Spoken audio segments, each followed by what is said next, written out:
Amém. Pastor Miguel. Senhor nosso Deus, nós sabemos que o Senhor preparou o coração do pastor Joel, arejou a sua mente, para que nesta manhã o Senhor se manifestasse e nos deixasse, ó Deus querido, cada vez mais consciente e mais despertado da importância de ser um servo, de ser um cristão, mais ainda do que ser amigo de Deus. Por isso, Senhor, abençoa o teu servo, especialmente os nossos ouvidos, para que ouvindo nós possamos receber fé em nossos corações. No nome santo de Jesus, oramos e te agradecemos. Amém. Amém. Amém. Glória Amém. a Deus. Louvado Graças seja a Deus. Obrigado, Amém. meu pastor querido. Tem de quê? Obrigado você. Amém. Meus queridos irmãos, tome o seu lugar. A temática dessa semana, e que agora me dá a direção para falar nessa mensagem, diz respeito sobre o grito de dor do ímpio. Vou falar sobre dor hoje.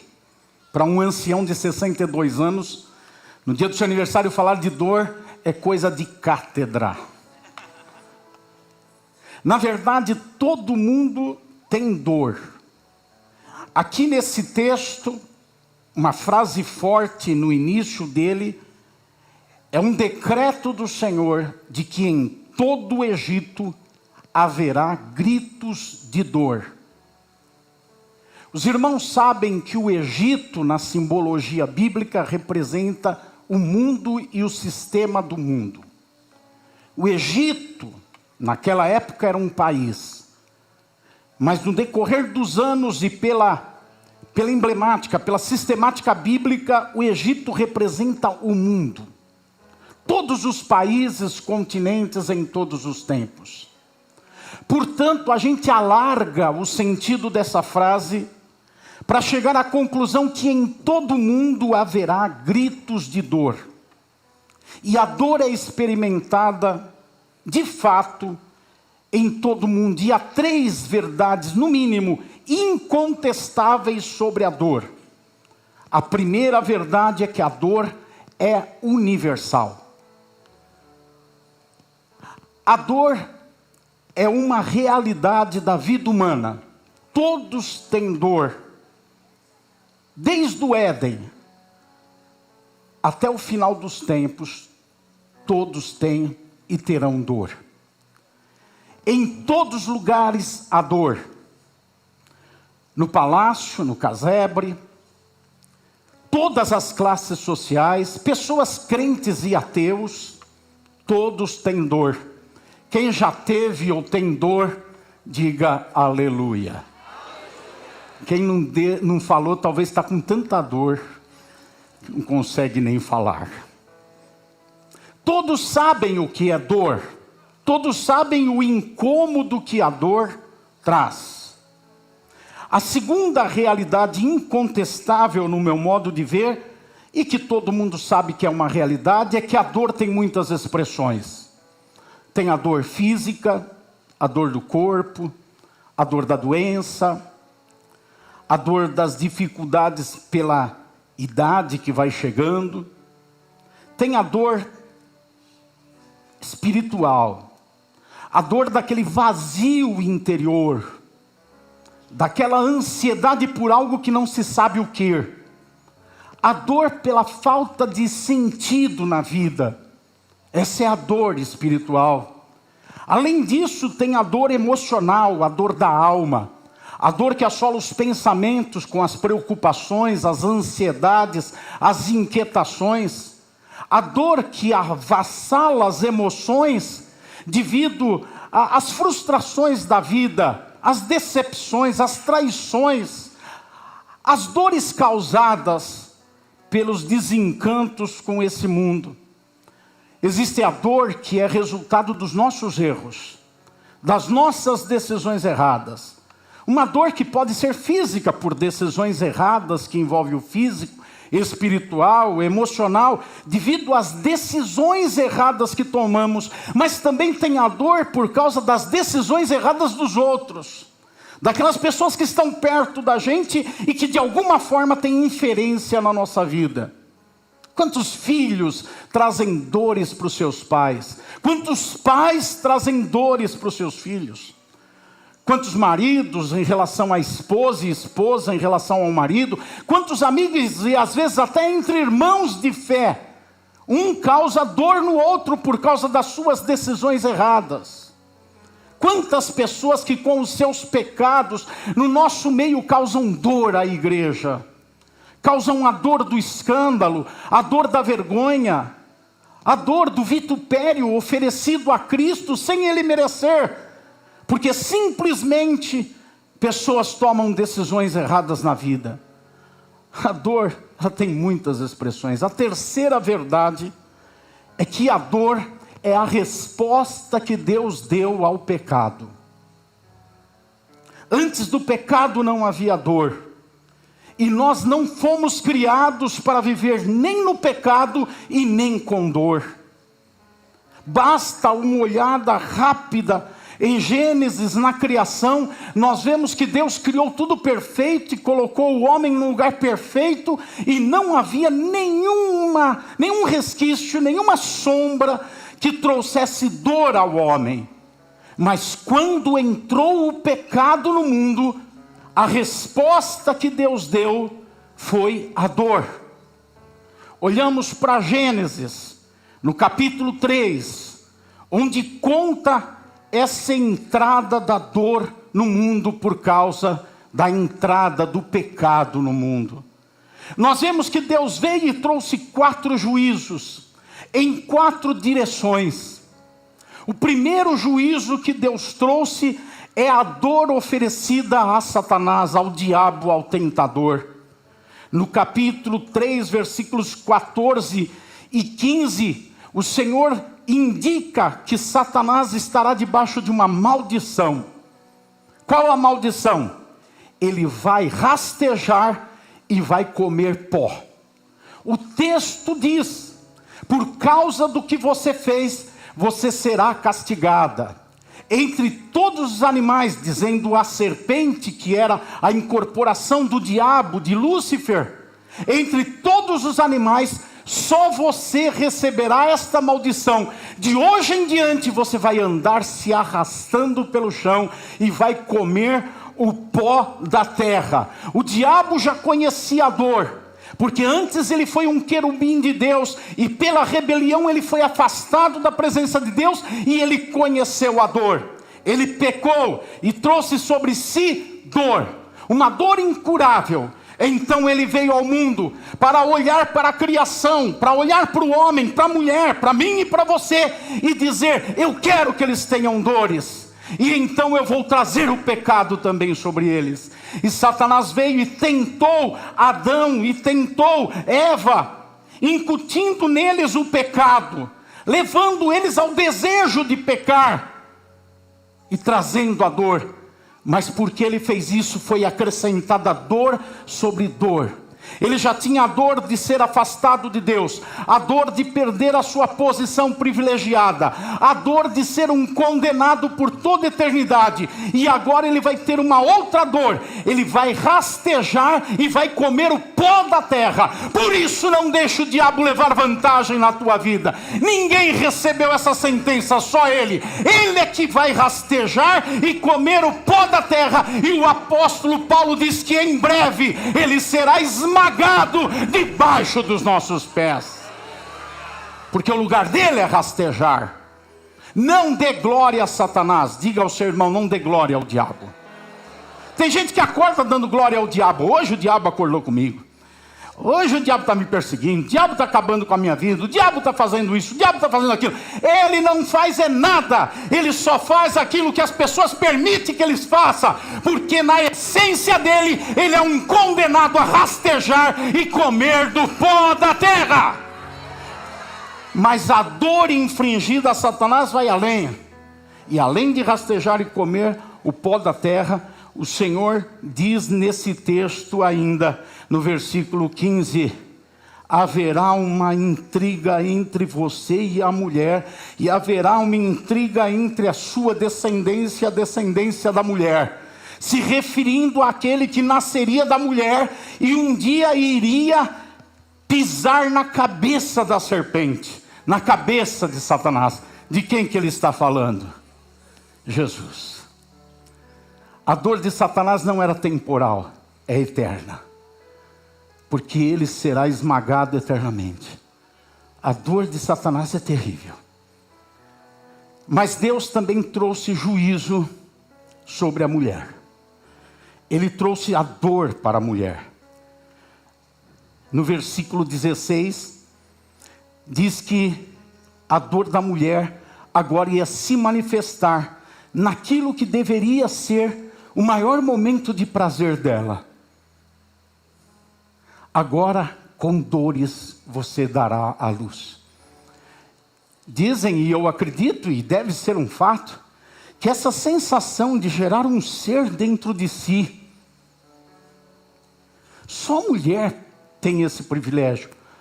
Homem não gera ser, ele mata ser dentro de si. Ele mata boi, mata galo, galinha, mata peixe. Quando o homem engorda é porque ele está comendo muito. A mulher, ela está gerando um ser dentro dela. Dizem que essa é a melhor sensação que alguém pode ter. Mas Deus diz, até aquilo que te dá prazer será feito com dor.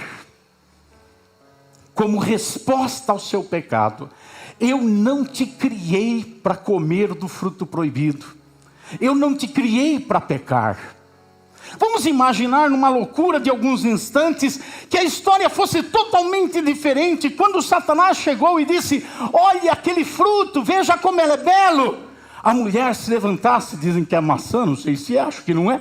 Mas a mulher se levantasse e dissesse, nem só de maçã viverá a mulher, mas de toda a palavra que sai da boca de Deus. Para trás de mim, Satanás. Se acontecesse isso, o que aconteceria hoje? Nós não estaríamos sob o efeito do pecado e não estaríamos sob o efeito da dor. Hoje nós estaríamos todos, não aqui reunidos num templo, mas andando pelas ruas e pela cidade, e toda a população do mundo viveria de mãos levantadas, dando glória a Deus, todo mundo nu. Todo mundo sem dor. Todo mundo sem sofrimento. Mas veio a dor para a mulher. Deus também olhou para o homem e dirigiu ao homem a sua palavra de resposta ao pecado e disse para ele, agora você vai conseguir o seu sustento com sofrimento. Agora você não vai trabalhar apenas para ter dignidade, para se sentir útil, para produzir, para ter o sentimento de realização que quem trabalha tem. Agora você vai trabalhar mais suando. Agora você vai trabalhar com canseira, com enfado. Agora você vai ter que obter o teu sustento com dor. E Deus olhou em quarto lugar para toda a humanidade. Para toda a humanidade. E nos versículos 22 a 24, ele dá a sentença a toda a humanidade, quando ele pega Adão e Eva, os expulsa do jardim, coloca querubins na porta do jardim, com espadas desembainhadas de um lado para o outro, impedindo a entrada no lugar da eternidade, no lugar onde não existe dor, porque lá naquele lugar tem um fruto da vida, uma árvore de vida eterna, e quem come daquela árvore de vida eterna nunca morre, nunca tem dor. Então ele tira o homem de lá, põe a árvore protegida, joga o homem fora e diz para o homem, Deus fez isso para que ninguém chegasse perto da árvore da vida. E todo mundo ficou impossibilitado de ter a vida eterna. Todo mundo perdeu o direito da vida eterna. Por causa do pecado veio a dor da limitação, a dor da finitude, a dor de viver uma vida temporal exclusivamente e depois perder o direito de uma vida eterna em prazer. Mas a dor agora vai ser companhia neste mundo e vai ser companhia por toda a eternidade. A A dor definitivamente é a resposta que Deus dá ao pecado. Voltando para o texto de Êxodo, eu posso extrair junto com vocês com toda tranquilidade, irmãos, sem forçar nada no texto, pelo menos 3 lições. A primeira das lições: esse texto que eu li no capítulo 11, está falando de uma 10ª praga que Deus envia sobre o Egito, sobre o mundo. Portanto, aconteceram 9 pragas anteriores. As primeiras 9 pragas representam o grito de dor por estar no mundo. Vou repetir isso. Vocês podem até repetir junto comigo, porque está ali na tela. Vamos ler? As primeiras 9 pragas representam o grito de dor por estar no mundo. O Senhor enfatizou isso quando em João 16:33 ele disse, na linguagem popular, aí na nova tradução da linguagem de hoje, usa um outro texto que diz, vocês tenham paz, vocês vão sofrer, mas tenham coragem. Mas na versão mais popular de Almeida está escrito, no mundo tereis aflições, tereis dores. Por estar no mundo terá dor. As 9 pragas iniciais representam a dor causada por estar no mundo. Por ser egípcio, por estar no Egito, haverá dor. Vocês terão sofrimento só porque estão no Egito. É o grito de uma escuridão da alma essa dor. É o grito da busca de uma satisfação em todas as coisas e lados e não encontrar essa satisfação e esse prazer. É estar no mundo numa vida vazia. É estar na vaidade dos sentidos. É o vazio da existência humana. Estar no mundo sempre sentindo que falta alguma coisa. Que falta algo para trazer plenitude. E as pessoas no mundo têm dor de alma, essa dor de estar no mundo, e eles ficam tentando satisfazer. Salomão sentiu a dor da existência humana, depois de detectar que tudo é vaidade, ou enquanto detectava que tudo é vaidade e aflição de espírito, ele provou o amor das mulheres, ele se entregou ao prazer sexual, tentando obter satisfação, não conseguiu. Nós vemos que em Sodoma e Gomorra, os homens se entregaram à devassidão, ao homossexualismo, tentando buscar satisfação, pereceram. Nós vemos hoje as pessoas correndo de um lado por outro, atrás da pornografia, dos vícios, das bebidas, dos comportamentos errados, das paixões mundanas, da idolatria, por meio de toda espécie de aberração de comportamento, tentando ter alguns minutos de prazer, mas um abismo está sempre chamando o outro. É a dor por estar no mundo, que todos têm e buscam alívio nessa dor. Mas os filhos de Deus são diferentes. Os filhos de Deus, eles declaram o Salmo 46. Deus é o meu refúgio e fortaleza, socorro bem presente na angústia. Os filhos de Deus declaram o Salmo 91. Aquele que habita no esconderijo do Altíssimo é a sombra do Onipotente que descansará. O crente não precisa de droga na veia, de bebida na cabeça. O crente não precisa de cigarro na boca. O crente não precisa de fornicação e sexo fora do casamento. O crente não precisa de nada disso, porque a alegria, a satisfação, a plenitude da vida dele está naquele que é a árvore da vida.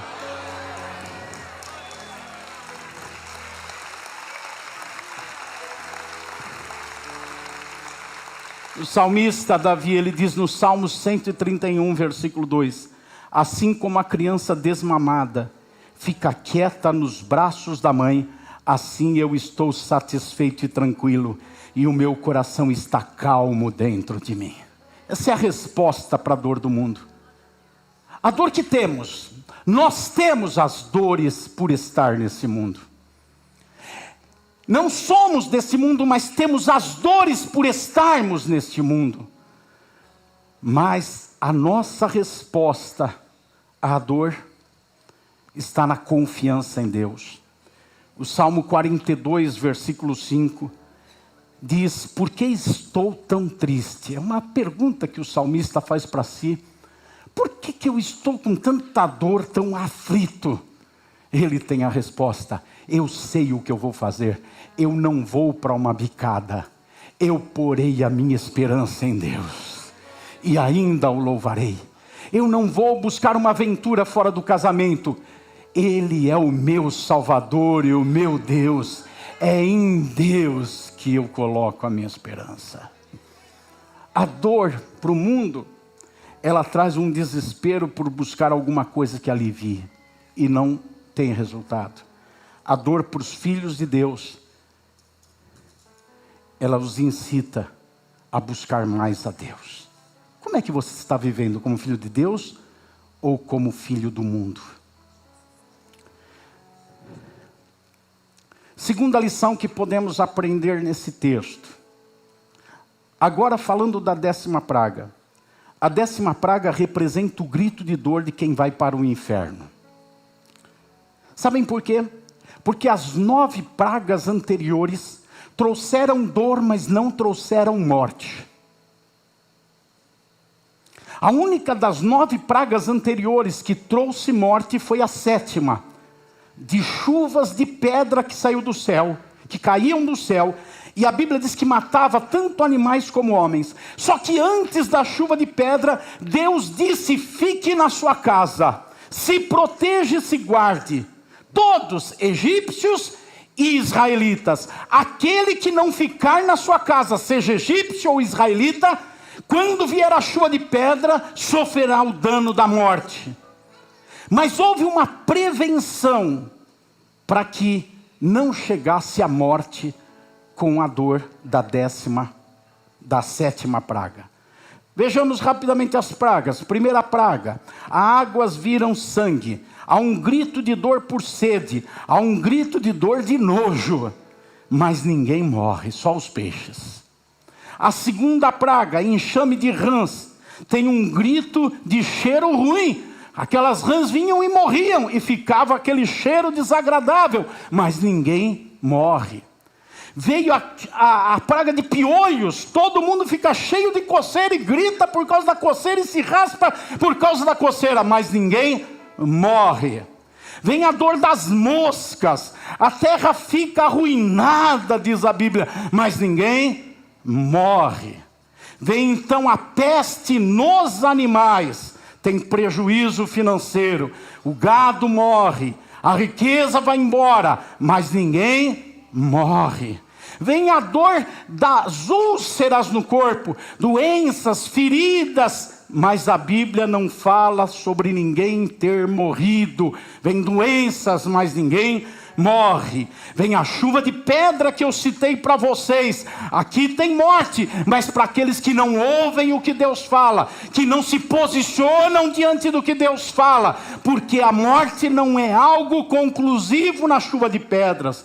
Vem a peste dos gafanhotos, a fome em toda a terra. Os gafanhotos destroem a lavoura, há grito de fome, mas ninguém morre. Vem a praga das trevas, a escuridão cobre a terra. É o grito das decisões erradas, de andar no escuro, de não saber o que fazer, mas ninguém morre. Mas quando chega a 10ª praga, a consequência é a dor e o sofrimento da morte.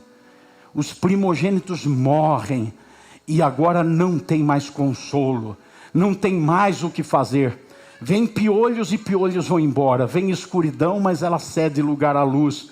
Vem rãs, mas elas desaparecem. Vem gafanhotos, eles deixam de existir. Mas quando chega a morte, ela traz uma marca que não tem cura, que não tem o que fazer. A 10ª praga representa a morte do sofrimento eterno.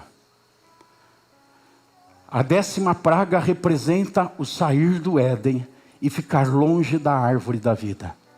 A 10ª praga representa o grito de dor do ímpio, daquele que está longe da presença de Deus, e que se morrer hoje vai para o inferno, e lá no inferno vai sofrer por toda a eternidade.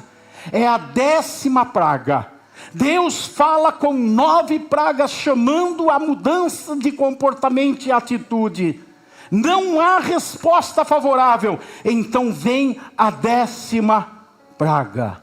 Como nos dias de hoje, as pessoas continuam fazendo a sua vida do jeito que entendem, desprezando Deus, a sua palavra. Até cristãos dentro da igreja não se importam com o que é pregado, com o que a Bíblia diz, e fazem o que desejam no seu coração e na sua mente, fazem o que têm vontade de fazer, não se importam com o que Deus diz. E Deus vai mandando as pragas através de sinais, através de correções, através de tribulações, através de evidências. E eles continuam com o coração endurecido, sem se importar com o grito que eles estão tendo já na alma, e que terão por toda a eternidade, um grito da separação da vida eterna, um grito da separação da presença de Deus por toda a eternidade. O grito do sofrimento eterno. Quem está em Cristo tem gritos de dor por estar no mundo, mas não tem o grito de dor do inferno. João 3:16-18 diz: porque Deus amou o mundo tanto, que deu o seu único Filho, para que todo aquele que nele crer não morra, mas tenha a vida eterna. Pois Deus mandou o seu Filho para salvar o mundo, e não para julgá-lo. Aquele que crê no Filho não é julgado, mas quem não crê já está julgado, porque não crê no Filho único de Deus. E o versículo 36 complementa dizendo: por isso, quem crê no Filho tem a vida eterna. Porém, quem desobedece ao Filho nunca terá a vida eterna, mas sofrerá para sempre o castigo de Deus. Quantas coisas fortes que dizem esse texto.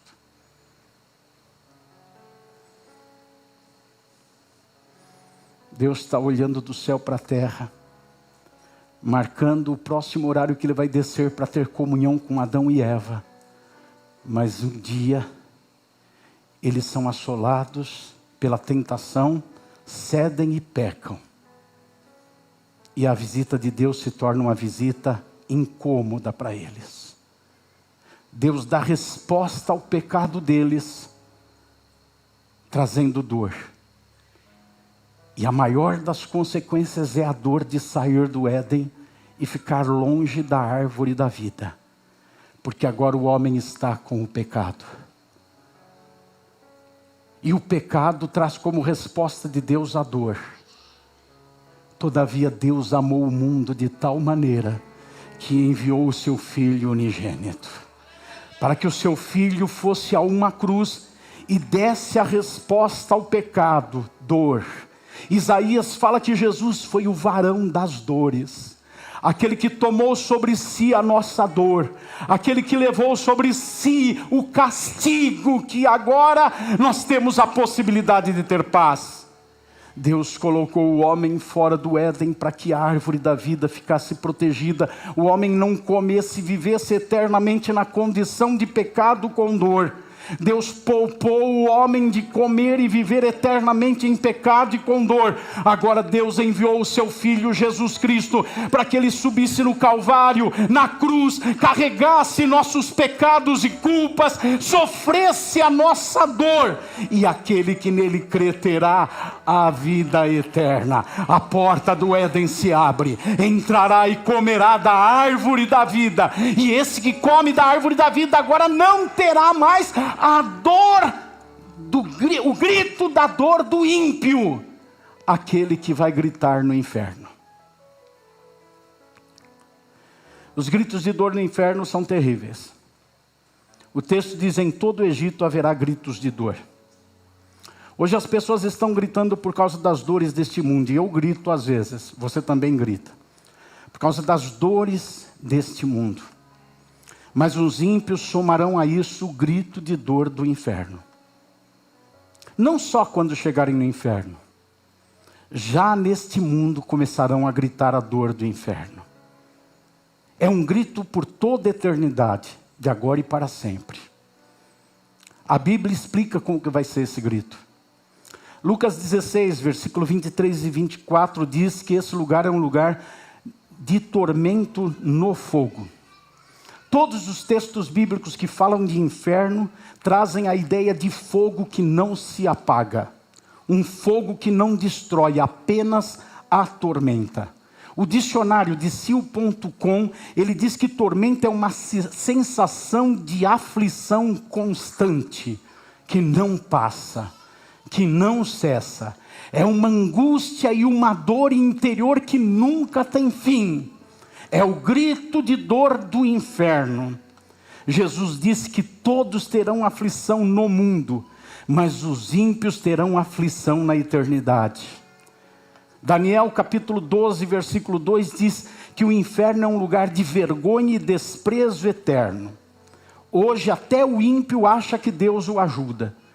Não é difícil de você ver uma pessoa que vive na iniquidade, no pecado, dizer: Deus é bom, ou Deus te abençoe, ou Deus ajuda. Ele tem aquele pensamento equivocado de que Deus o ajuda. Mas no inferno não haverá sensação de Deus.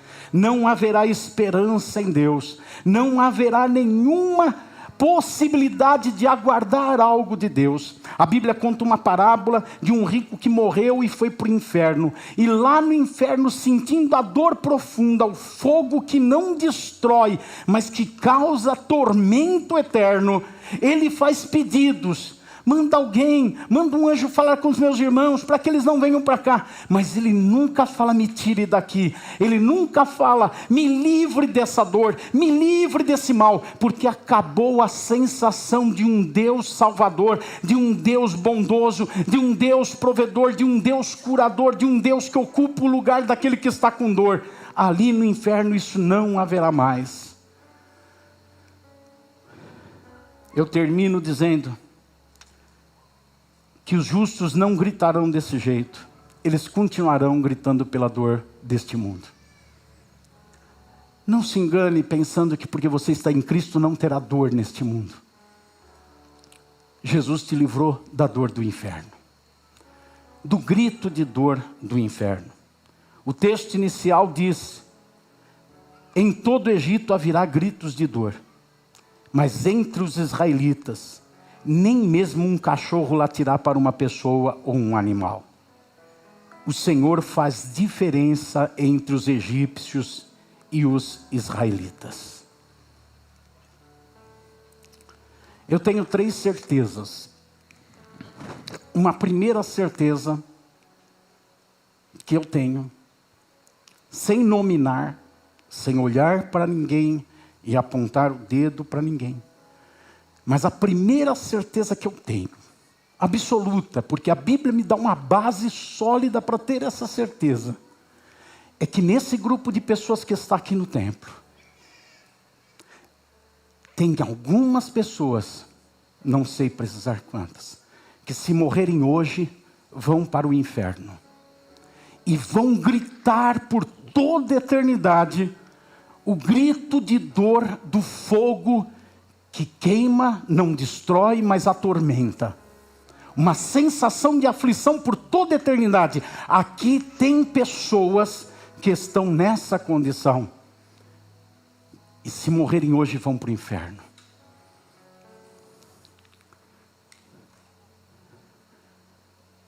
Algumas dessas pessoas já experimentaram Deus e a sua palavra.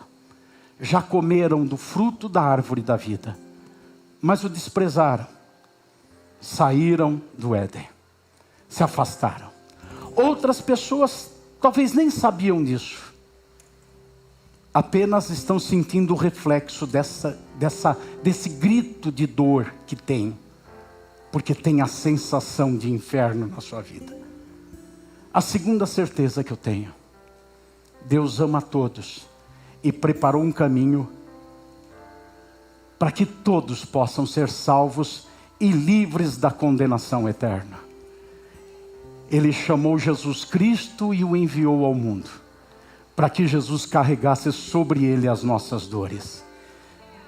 E Jesus deu o brado do grito de dor de alma mais profundo, mas terminou dizendo: perdoa, porque eles não sabem o que fazem.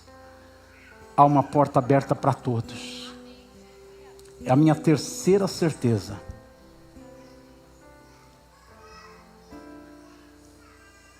Nem todos que estão indo para o inferno vão se arrepender. Porque existe uma distância entre conhecer e ter uma atitude.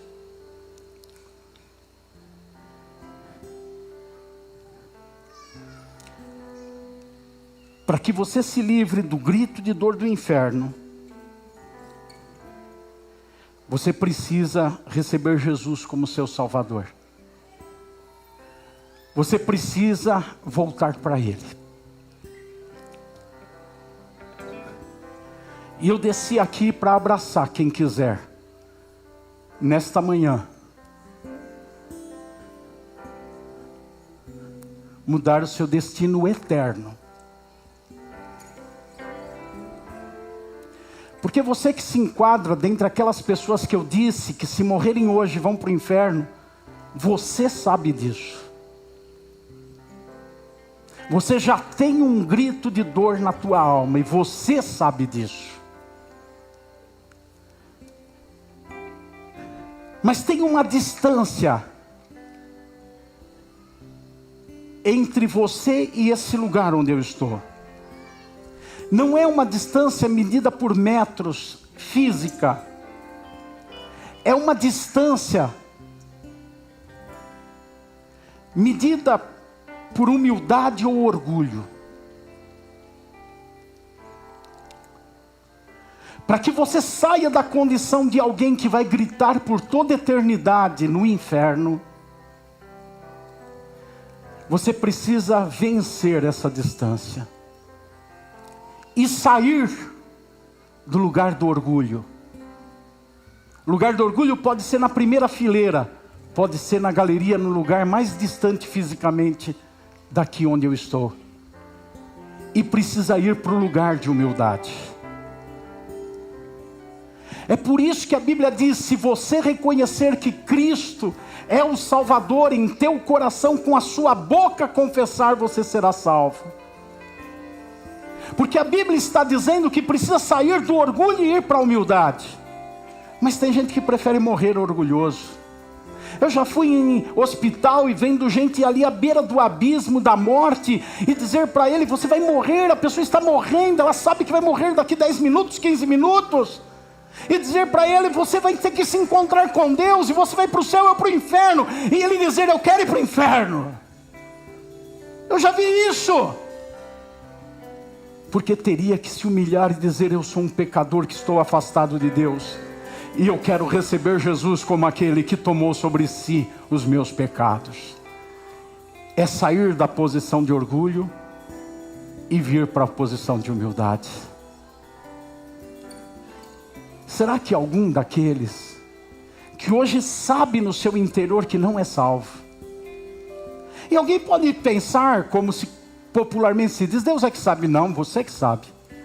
Porque a Bíblia diz: aquele que é salvo, o Espírito de Deus testifica no espírito dele que ele é filho de Deus.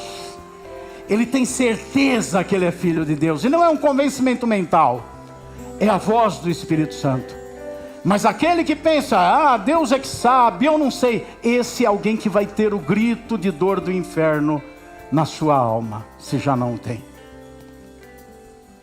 Se você é um desses que precisa voltar para Jesus, se reconciliar com Ele, entrar no jardim e comer da árvore da vida, Jesus abriu a porta, precisa vir a Ele.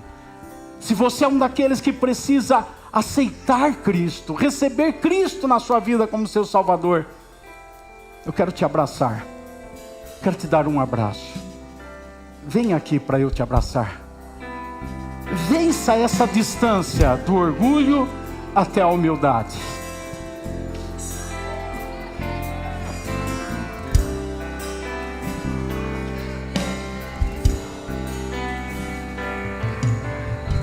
Fica aqui, filha.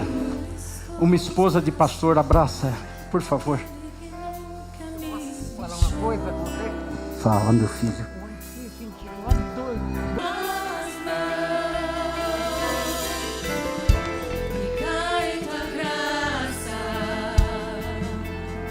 Segura aí, segura aí. A igreja fica em pé. Vem cá, todos vocês que vieram aqui, que eu abracei, vem cá. Curve aqui a cabeça e orem comigo, todos vocês. Orem comigo. Diga o seu nome. Pode falar o seu nome. Agora diga: Senhor Jesus, perdoa o meu pecado. Abre o jardim do Éden. Eu vou comer da árvore da vida para viver eternamente. Me dá essa chance. Me ensina a te amar assim como tu me amas. Me chama de filho e eu vou te chamar de pai. Obrigado, Senhor Jesus. Amém. Amém. Agora anotem o nome deles. Deus abençoe vocês. Vamos aplaudir ao Senhor.